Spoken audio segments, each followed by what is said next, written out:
Shalom Aleichem. Paz a todos vocês. É uma alegria estar com vocês nesse lugar tão lindo.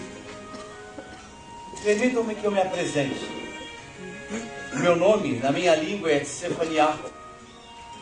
Na verdade, vocês conhecem esse nome porque é o nome de um dos seus profetas, aqueles que traziam a mensagem do Deus de Israel ao seu povo. Acho que na sua língua ele é chamado de Sofonias. É um nome muito bonito. Significa Javé protege. Ele entesoura, ele guarda. Esse nome me foi dado por meu pai. Nossa família vivia numa região montanhosa, onde o verde não é tão verde quanto aqui, e onde as árvores são menores e crescem com mais dificuldade. Herdei de meu pai a sua profissão que ele havia herdado do meu avô antes dele. Eu sou um jardineiro. Meus amigos me conhecem como Safan Hagan, uma espécie de apelido. Safan do jardim, Safan o jardineiro. É assim que eu me conheço na verdade. Eu nasci numa região conhecida na Bíblia, a região montanhosa de Efraim, onde nasceu o profeta Samuel, Ramathaim Zofim. Mas vocês a conhecem por um outro nome, por causa do meu patrão. Meu pai havia servido o pai dele, e eu passei a ser servo de Yosef, José de Arimateia. Percebem a semelhança? Ramathaim, Arimateia. Vivi ali e ali comecei a trabalhar para meu Senhor. Ele era um homem bom, generoso para conosco, seus servos. Conversava comigo sobre muitas coisas, queria aprender como eu cuidava das plantas e como conseguia fazer surgir daquele solo árido e difícil alguma coisa que crescesse. Certo dia, meu patrão anunciou que iria comprar uma propriedade em Jerusalém. Ele já tinha uma casa em Jerusalém. Ele era muito rico. Além da sua casa, da sua mansão em Arimateia, ele tinha uma casa em Jerusalém. E agora comprara junto à encosta de um dos montes que cercavam a cidade um enorme jardim. E ali ele iria preparar o que seria a câmara mortuária, o sepulcro da sua família, da sua geração. Vocês precisam entender como isso era importante para um judeu. Nós acreditávamos que haveria uma ressurreição, que um dia o nosso povo seria ressuscitado para encontrar com o seu Messias. E entre nós havia a tradição que seria ainda mais significativo ser ressuscitado se o seu corpo estivesse em Jerusalém. Talvez isso fosse um pouco de orgulho ainda por parte do meu mestre. Mas assim ele fez e assim eu me transferi das colinas de Efraim para a cidade de Jerusalém. No princípio eu me senti um pouco deslocado. Eu não era uma pessoa de cidades grandes. Mas ele, ali junto ao jardim, construiu uma pequena casa onde eu vim morar. E era minha tarefa cuidar daquele jardim e preparar ali um sepulcro. Que não é tão difícil em Jerusalém, porque há ali a região em volta da cidade algumas cavernas. E havia uma naquele jardim. E ali trabalhando e cuidando das plantas e cuidando das pedras, mais pedras do que plantas, algumas oliveiras antigas, algumas poucas plantas que podiam dar flores, quase nenhuma que pudesse dar fruto. Eu preparei um lugar muito lindo para aquele dia que eu esperava que nunca chegasse, o dia da morte do meu patrão. Como eu já disse, ele era um bom patrão.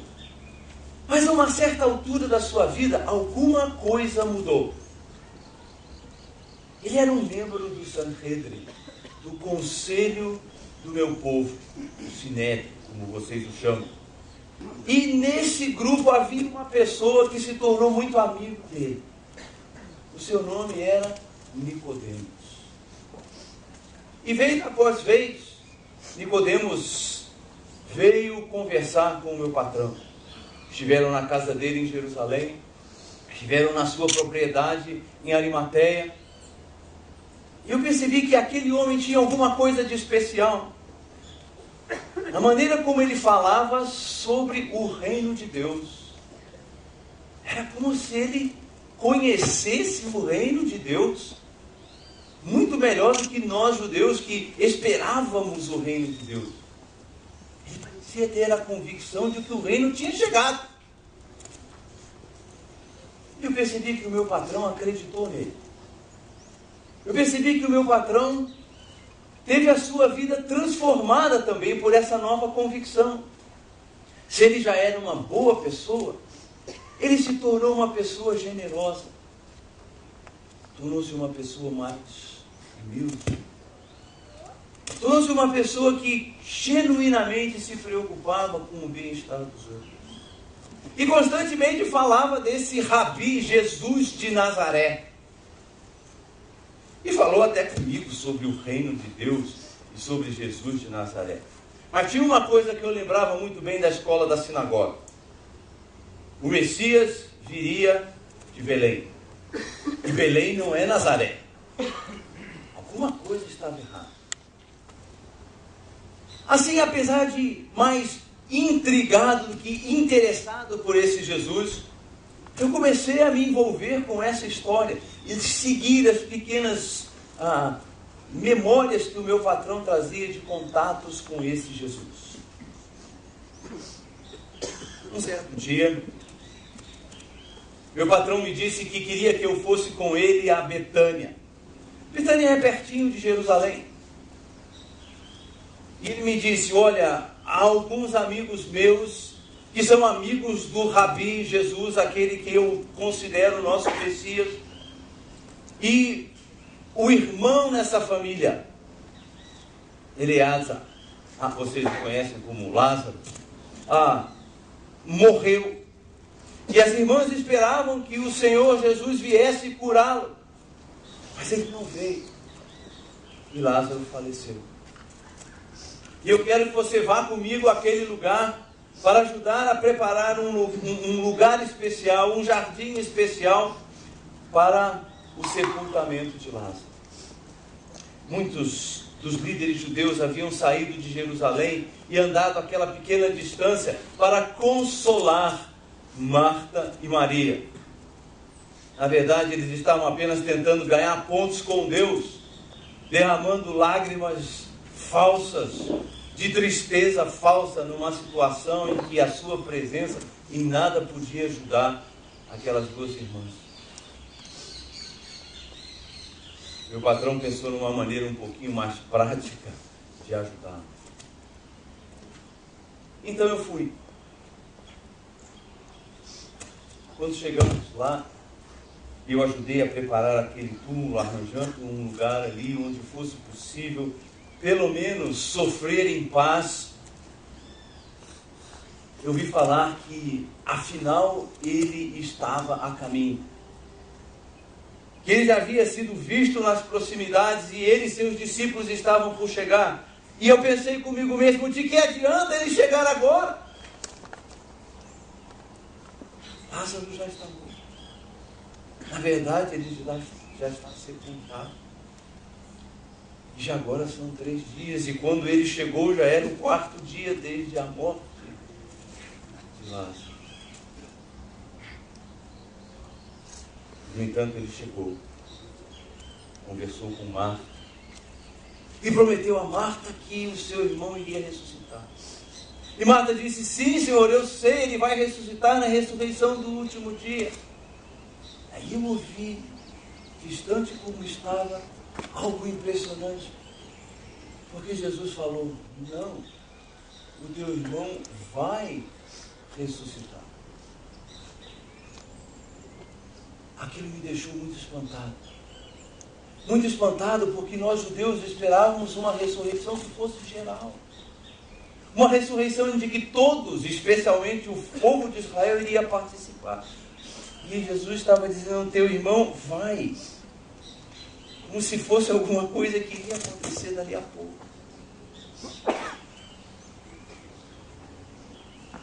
Jesus falou com Maria e fomos todos em direção ao túmulo. Jesus chorou diante daquele túmulo. Eu fiquei pensando, por que é que ele chora? Já temos gente suficiente chorando por aqui. Precisamos de alguém que faça alguma coisa. Ele deu a ordem mais estranha que eu já ouvi. Removam a pedra.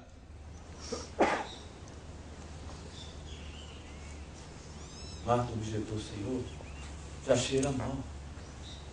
Já faz 4 dias que ele está aí. Mas obedecemos e rolamos a pedra. Então, com uma voz que sacudiu toda a região, Jesus disse, Lázaro, venha para fora.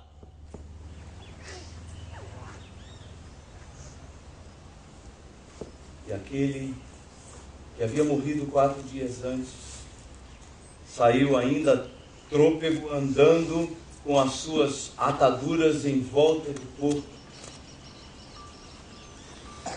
E ali eu criei. Eu criei no que vi e descri de mim mesmo. Essas coisas não acontecem a toda hora. Agora meu patrão já me dissera que ele havia ressuscitado outras pessoas.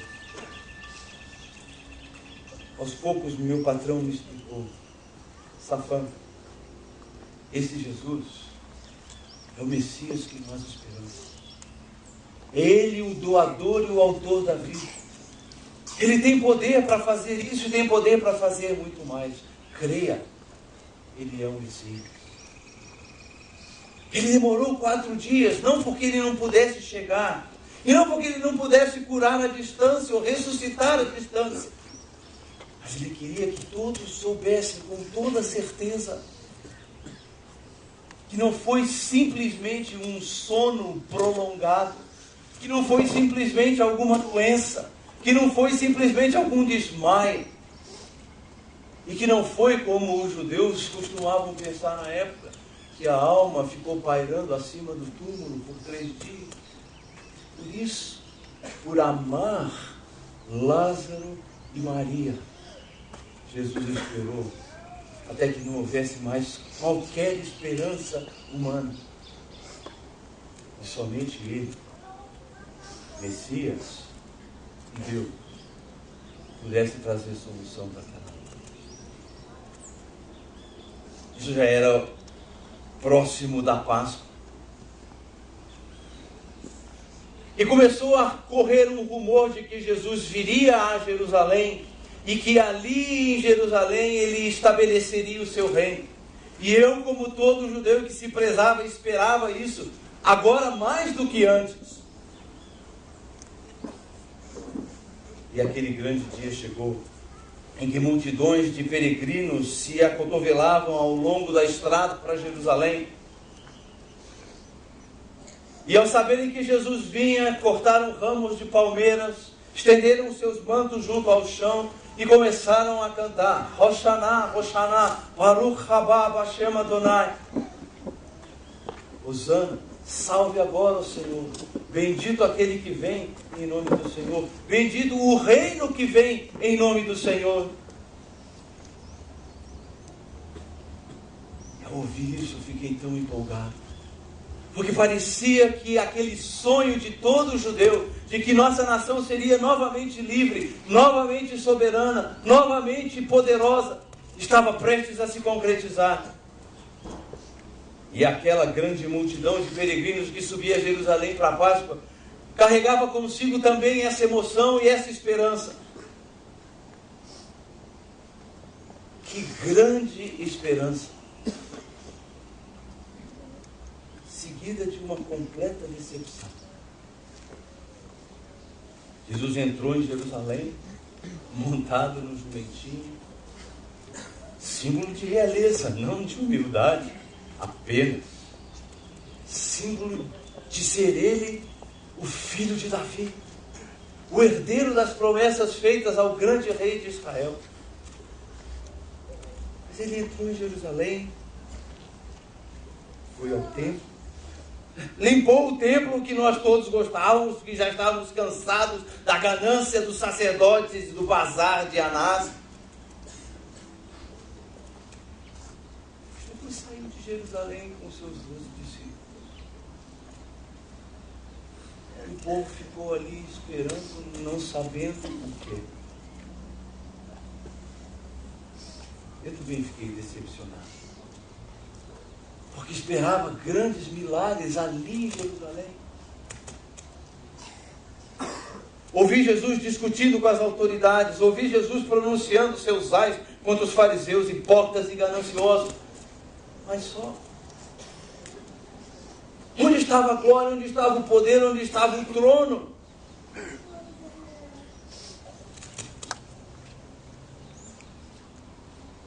E aí soube que ele havia sido traído por um dos seus discípulos, que ele havia sido entregue aos principais dos sacerdotes e aos fariseus para ser julgado. E julgado ele foi. Julgado pelos judeus, julgado pelos romanos, julgado por Herodes, o traidor entreguista. Nenhum deles podia de fato achar alguma condenação digna de morte. Mas ainda assim ele foi condenado. E Pilatos covardemente lavou as suas mãos e o entregou para ser crucificado.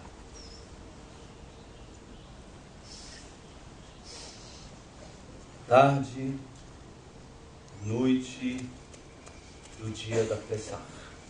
Os cordeiros haviam sido mortos, a refeição havia sido comida, e aquelas 3 cruzes estavam sobre o colo.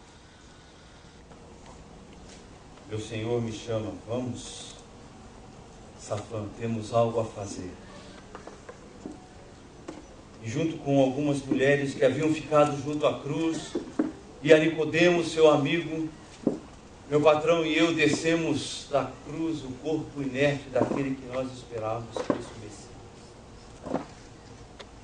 Embrulhamos em lençóis de linho e as mulheres trouxeram especiarias e Nicodemos trouxe especiarias, porque não convinha que um rabi tão famoso e tão santo fosse enterrado sem a preparação apropriada. Envolvemos o corpo, colocamos as especiarias e o levamos até o jardim que meu Senhor havia adquirido em Jerusalém. Eu me lembrei de uma história que eu ouvia na sinagoga,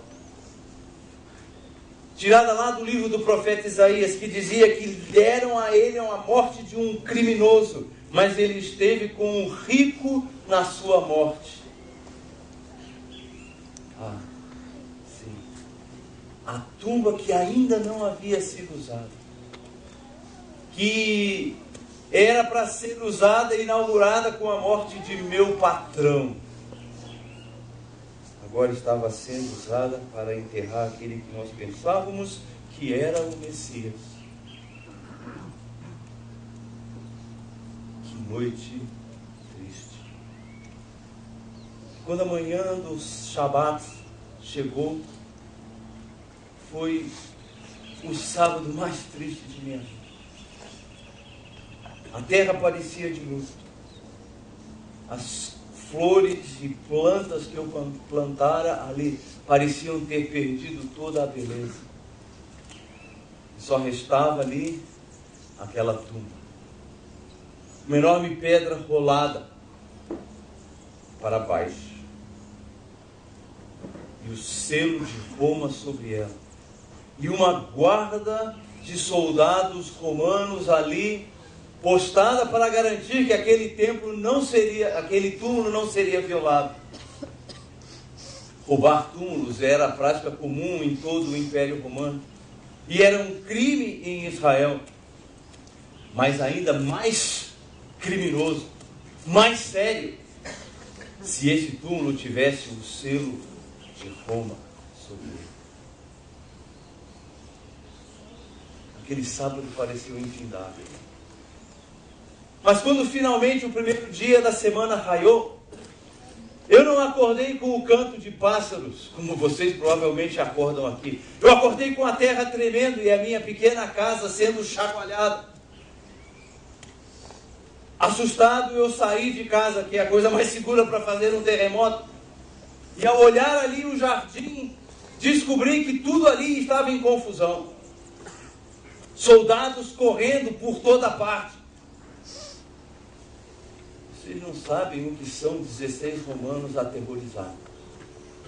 Alguma coisa acontecera ali que ninguém podia explicar, muito menos eu. E de repente mulheres chegam. Ah, sim, aquelas mulheres que haviam levado as especiarias, estavam voltando e trazendo novas especiarias para ainda colocar no túmulo. Você a cabeça pensando, como elas vão entrar? Uma pedra de 2 toneladas travava a entrada daquele sepulcro. Eu a segui de longe, tentando ver o que ia acontecer, e para meu espanto, ao chegar ali, a pedra havia sido removida. Mas não havia sido removida como normalmente uma pessoa removeria. Qualquer pessoa, em seu pleno juízo, empurraria a pedra na horizontal. Mas essa pedra não foi rolada na horizontal. Ela foi rolada de volta para o seu lugar original. Aí está lá no Evangelho de Marcos. Vocês podem conferir. O que prova que o que aconteceu ali não foi simplesmente alguém ter chegado e rolado essa pedra de 2 toneladas. Ela voltou ao seu lugar original, de onde ela havia rolado. Para fechar a boca. E aquilo me disse que havia algo sobrenatural acontecendo por ali. E de repente, não mais que de repente, surgem 2 homens correndo. Um mais velho e um mais jovem. E chegam até a entrada do sepulcro. O mais jovem para na entrada, o mais velho entra. E depois volta com uma cara de total perplexidade. O que aconteceu aqui? O mais jovem simplesmente enfia a cabeça pela entrada do túmulo, olha e volta e sai. Essa altura, todo o trabalho que eu tivera naquele último ano tinha sido arruinado. Todas as plantas tinham sido pisadas, estava tudo fora do lugar. Mas alguma coisa começou a raiar na minha mente. Algo de sobrenatural aconteceu aqui. Algo de milagroso aconteceu aqui. Aquele túmulo vazio fez reacender a pequena chama de esperança que eu tinha no meu coração. Porque agora eu entendi. A ressurreição iria começar como um Messias. Ainda assim, eu não o havia visto. Ainda assim, aquele vai e vem de mulheres continuava, até que apenas uma delas ficou. E ela caminhou até o túmulo, chorando toda a sua tristeza e dor e incerteza. E ela olha dentro do túmulo. Eu não sabia o que ela tinha visto ali, mas quando ela voltou, o seu olhar já não era mais um olhar de desespero. Era um olhar de esperança. O que teria ela visto? Vocês podem descobrir o que ela viu lá, se lerem o Evangelho de João. Aquele rapaz jovem que chegou correndo no rio.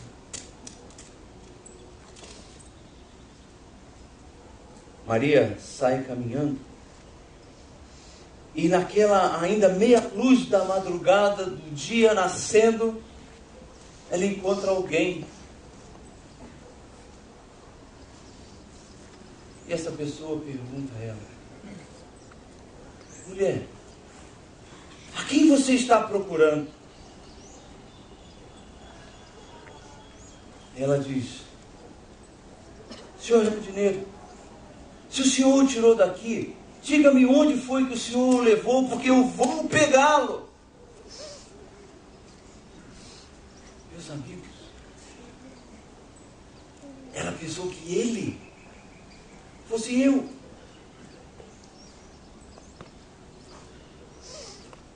É o caso mais famoso de identidade confundida na história. Ela pensou que o Messias fosse eu.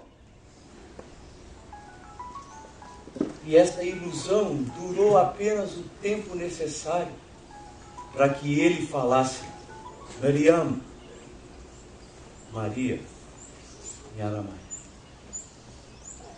E ela caiu prostrada aos seus pés em adoração. E eu de longe fiquei pensando, ela pensou que ele fosse eu. Aquela simples cena mudou completamente a minha vida. Hoje pouco se me dá se as pessoas gostem do meu trabalho como jardineiro. Eu me tornei um seguidor de Yeshua HaMashiach, Jesus o Messias. Eu creio nele. Eu creio que ele ressuscitou dentre os mortos. Eu creio que ele voltará. E se naquele dia Maria pensou, ao ver Jesus, que estava vendo a mim, hoje, e pelo resto da minha vida, eu quero viver de modo que as pessoas, vendo a mim, tenham a impressão de ter visto Jesus. E você? Nesse dia da ressurreição, qual é o objetivo da sua vida? Qual é a razão pela qual você continua a existir? Eu quero propor para vocês, tal como aconteceu com Safan Hagar, o jardineiro de José de Arimateia, a sua vida só terá sentido se você decidir, crendo em Jesus Cristo como o seu Messias, o seu Deus e o seu Salvador, você vai viver para refletir Jesus para aqueles que estão à sua volta. Ao retornarem aos seus lares, nada fará verdadeiro sentido se essa não for a motivação do seu coração. E essa é a minha oração ao Senhor por cada um de vocês, por cada um de nós, jovens, casais, idosos, que ao verem vocês, as pessoas tenham a nítida impressão de terem visto